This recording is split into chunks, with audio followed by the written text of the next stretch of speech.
So I've been listening to you for a very long time, and I feel like my life has started to change quite a bit. Yeah. But I am stuck in a couple of places, Yes. so I'm very happy to be here. Let's get to it. I've heard you say, if there's something you care about and you want it to happen, you have to almost stop thinking about it. You have to let go and stop caring. Well, if you're thinking about it not being there, then the more you think about it, the more you hold it off. And so sometimes distracting yourself from it is the best remedy, because if you no longer are pushing it away by your doubt or worry or concern that it isn't there, then because it's alive and well in your vortex, it will move to you. Right. It's lots of fun. Once you get on the wavelength of it, then we encourage you to think about it. But it's very wise of you to know if your thoughts about it feel like tension, then stop thinking about it. If your thoughts about it feel lovely, like something that feels good, then continue your thoughts about it. You just have to know whether your thought is causing more resistance or whether your thought is causing more allowance. Right. So I can do that for a bit, but if it's a really big desire and want, for example, work and money, it's interesting, and you're isn't in it? lack of it, right? So We understand what you're getting at. We'll walk through some things to show you what to do, because everyone can relate to some degree. But we just want to say before we do that, that your inner being doesn't distinguish bigger as less likely. In fact, the bigger a desire is, the more likely it is, because the more momentum you've put on it, the more contrast you've lived, and the more momentum you put there. So it really is, contrary to what feels obvious to humans, it's easier to create big things than small things, because there's more momentum going. But it is essential that on the big things you find a way to release your resistance about them. And just the fact that it feels like, I've got this really big, really important, hardly possible thing that I really want, you get what we're talking about. yes. Okay. Moving right along to the next question. I've been holding off on pursuing a relationship. Before you go there, so you said you were stuck. Yes. So let's get unstuck on the first subject just a little bit. So we want to show you some thoughts that you can offer that will help you be less stuck. And we want to acknowledge that it sort of seems opposite of what we said earlier, where we just want you to meditate and let your natural desires take hold. But because you're not as stuck as you think you are, we think a conversation about this to demonstrate to you that you're not as stuck as you think you are can be beneficial to you, because we can feel from you, you have the ability to focus, and you do it all the time. And so your decision to argue for your limitations seems illogical to us. So talk to us in a way that exemplifies where you are relative to this stuckness. Great. I come from a place of great success, and all during my success, I kept thinking, this can't last forever. So it didn't. And so now... So let's stop for a moment, because you said two things, some that were helpful and some that weren't. Now, in fairness, you were setting us up for the unhelpful things by offering the helpful things. So maybe the helpful things weren't as helpful as they could have been if you weren't setting us up for the unhelpful things.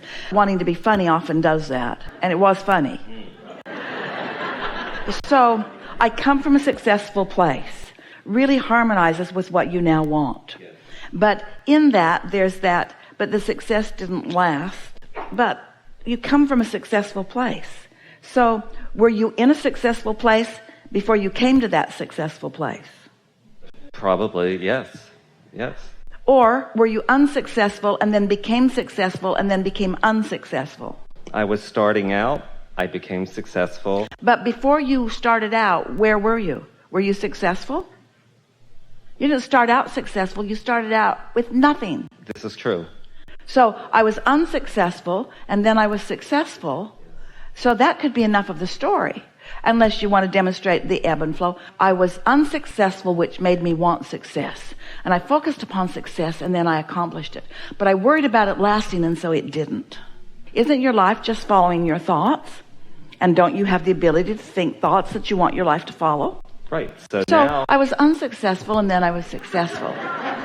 But then I worried about that, and now I'm unsuccessful. But I want to be successful, and so I will again. But then I'll probably lose it again. But then I'll get successful again. But then you are influencing the cells in your body. You are influencing so much around you. You certainly can influence this through your thoughts. And if you offer enough thoughts that they morph into words, and the words feel good while you speak them, and you're not trying to entertain the world, but you're trying to align with what you really want, universal forces will assist you in the success that you're asking for. It has to be that way. Right. So I have nothing in my heart but love for you, and I'm sitting in front of infinite intelligence, and I'm sitting here and saying, I'm hearing two things. I'm hearing your thoughts will influence what happens, but don't think about it too much. But when we say don't think about that, you've picked up the stick called My Financial Success. And you can lean toward the success, or you can lean toward the not success. And we're saying to you that we can feel that you have the acuity, the ability to focus, that you can choose between those two. Now, if you don't think that's true, then meditate. Meditate anyway. Every day. I meditate every day. But don't you think that you have the ability to tell the story the way you want it to be? And so what keeps you from doing that? This is a big question. If you believe you create your own reality, and we believe you believe that, and you do it by thought, followed up with emotion that lets you know the direction of your thought, then why would anyone not do that? If you believe it works, and you know you can do it, then why would anybody not do it? Because human beings are stupid and fearful. I mean, I'm being honest and serious. I mean, we would tell that story in a different way. While we agree wholeheartedly with everything you said, we would tell it in a different way. It's not that you're stupid. It's that there is more momentum about what doesn't work than there is momentum about what does work. But that can change with just a little bit of deliberate thought, or by quieting your mind and letting what your inner being knows about this become the dominant vibration within you. So if you don't believe that you can muster enough focus to influence your own train of thought, do you believe that your inner being exists? Yes. And do you believe that your inner being is focused upon your success? And do you believe that your inner being can be the dominant vibration within you if you just relax your mind and don't think so much about it? So that's the distinction of the two ways of going about it, isn't it? In other words, on some subjects, all you have to do is tune a little bit because you know. And on other subjects, maybe you don't know quite so well, but we promise you your inner being knows. And if you'll get out of the way, your inner being will be the dominant vibrational force relative to this topic and will influence you to your own belief. Yes, and certainly I do that, and I often catch myself wondering, how long is it going to take before it kicks in? You know, how long is it going to take before... That's a doubtful thought. That's why meditation works better. That's what we said about listening to the air conditioner. You're not judging it. You're not evaluating its appropriateness. It's just sound in the room that's consistent. And so it gives you something to focus upon. But if you were wondering, will it stay on long enough for my meditation? Is it going to cut out on me before? You don't have to introduce resistant thoughts. But you're saying, but I'm likely to do it because that's what I do. Well, you're less likely to do it now that we've had this reasoning conversation. Right. Okay. Everything will follow your lead. Everything is following your lead. What you think and what you feel and what's manifesting all match. And that's because it's all following your lead. So you have two choices. You can lead it differently. You can lead it differently with your human conscious stupid mind. We're just throwing that in. You can lead with your human conscious mind, or you can get that out of the way every now and again and let your brilliant inner being lead, who knows what you want, who knows who you are, who knows where you are in relationship to what you want, and who will lead. So what you want to say is, okay, you lead and then I'll lead. And if I'm not doing it, then you can lead and then I'll lead. But everybody's moving toward the same thing, yes? Toward things unfolding. There's some things about you that we want to say to you that you might consciously realize and you might not. Somewhere along your path, you picked up this very strong, we can feel it in you, not only in the room, although it is in the room, but we're getting it from you in a strong way. And that is, You want to be the one who figures it out and does it.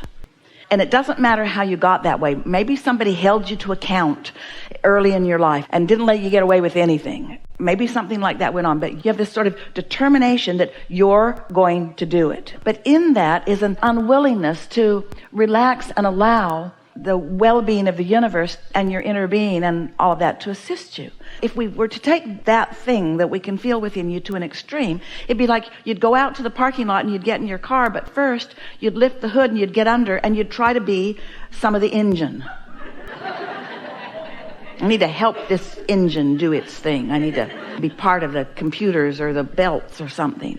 And of course, that's not your role. Your role is to decide where you want to go, approximately when you want to be there, and to sort of make that what you focus upon. And so true. If we can help you know that you don't have to justify anything to anybody, and that's what's stuck in your vibrational craw. It's this, I must do this because I must receive credit because I don't feel enough credit. So I've got to get credit for this. And there's something that kind of unhappy about turning it over to your brilliant inner being. Most of you have learned to pay a price for your gain. And you believe that if there is not pain, there shouldn't be any gain. And people around you who need action from you have convinced you that you need to push through, that you need to do it the hard way. And the hard way gets stuff done. It does. But it doesn't get the big stuff done. And it isn't the way you intended to do it. And it's not the realization that you came to live and breathe and teach. That's perfect. Thank you. We have enjoyed the interaction with you, specifically with you. The vibrational place that you brought to this room was wonderful at the beginning and even more wonderful now. Lots of shifting, lots of understanding, lots of clarity, and lots of influence, not just from our words to you, not just from our vibration interpreted by Esther into words for you, but your relationship with your own inner being and your softening of resistance and your allowing of vibration to rise, which allowed the clarity that you felt, and you know what we're talking about. So there's really nothing serious going on. You are creators here to create. And you're not here as problem solvers. You're here as solution discoverers. But one comes before the other. You're not here as fixers of broken things. You're here as discoverers of new things. And sometimes you just don't look for the new thing until the old thing feels broken to you. It doesn't have to be broken for you to evolve, but it doesn't hurt that it sometimes is. So your life experience is showing you all kinds of wonderful things. You're right on track. Everything is unfolding so well. Be easy about it. And trust this, that your inner being knows you, knows everything about you. Knows every desire, knows every regret. Your inner being does not focus upon the regret part of your regret. Your inner being focuses upon what you're asking for as a result of it.